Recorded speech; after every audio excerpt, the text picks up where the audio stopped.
What's all this, Mia? Don't touch, Sam. That's part of my experiment. Experiment? What are you, a scientist now? I am using the scientific method to see whether or not hummingbirds are attracted to the color red.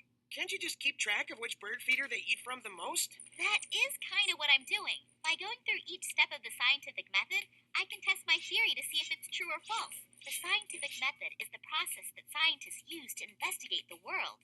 I had put a red feeder and a blue feeder up in the tree, and after watching for a few days, I observed that most of the food was gone in the red one. That's the first step of the scientific method. Observation. Well, doesn't that observation mean that hummingbirds like the red feeder better? It could mean that. Once scientists make their observations, they start to ask questions about what they've seen. Like, why was the food in the red feeder gone first? Then they come up with a hypothesis that might answer their question. Who? Hypothesis. That's science lingo for prediction, or a temporary answer that you can test. My hypothesis is hummingbirds are attracted to the color red. So how do you test if your hypothesis is correct? That's the next step. Designing experiments. An experiment is a scientific test to try out a theory or to see some effect. To test if hummingbirds really are attracted to the color red, I hung up 4 different colored bird feeders with exactly the same amount and type of food. When scientists design an experiment, they try to control every little variable, things that might affect the outcome.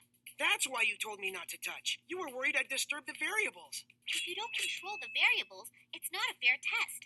If you touch one of the feeders, the birds might not eat from it because you touched or spilled it, not because it isn't red. Sounds a little nitpicky, Mia.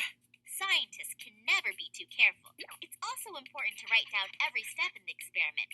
That way, you can do it over to compare your results. Is that what's in that notebook? Yep, but it's also where the next step of the scientific method comes into play. Gathering data. Data is information, right? Right. I took a picture of each bird feeder every morning and night for a week. I pasted the pictures in this notebook and labeled the time and date and wrote down which feeder had the most food missing each day. Why'd you do it for a whole week? To make sure the results were the same every time. Were they? Let's draw our conclusion and find out.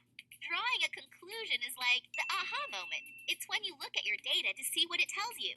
Let's see those pictures you've got. That's your data, right? Yeah, I've carefully organized the pictures into a chart to show my results. We need to ask, does our conclusion fit our hypothesis? Our data shows us that they ate the food in the red feeder the most. Our conclusion supports our hypothesis.